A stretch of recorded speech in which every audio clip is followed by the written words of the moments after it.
कि सिंधु नदी का जल रोकने की कोई व्यवस्था ही नहीं है भारत सरकार के पास। और अगर भारत सरकार सिंधु नदी का जल पाकिस्तान में जाने से रोकने के लिए व्यवस्था करना शुरू करे तो कम से कम 20 साल लगेगा। तो आप कह दे रहे हैं हम सिंधु नदी का जल रोक देंगे। मतलब कैसे आप क्या कर रहे हो आप? इसका मतलब है कि जनता को मूर्ख बनाया जा रहा है। दोषियों को, जो अपने अंदर के दोषी हैं, उनको पकड़ने की कोशिश नहीं दिखाई दे रही है, बल्कि उनको बचाने की कोशिश दिखाई दे रही है। कई तरफ से कार्रवाई में सबसे पहली कार्रवाई है कि सिंधु नदी का जल रोक दिया जाएगा पाकिस्तान जाने से।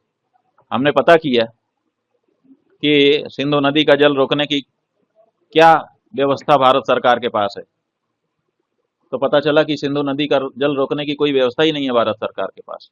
और अगर भारत सरकार सिंधु नदी का जल पाकिस्तान में जाने से रोकने के लिए व्यवस्था करना शुरू करे तो कम से कम 20 साल लगेगा।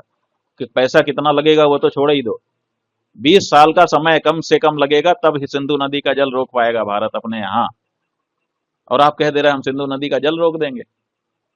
मतलब कैसे आप क्या कर रहे हो आप?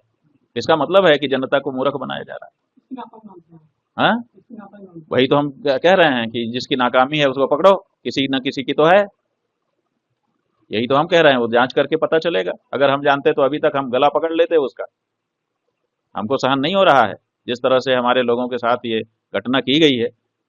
खून पूरे 140 करोड़ लोगों का उबल रहा है भारत देश के। किसी को आप मत समझो, सब हर व्यक्ति उद्वेलित है।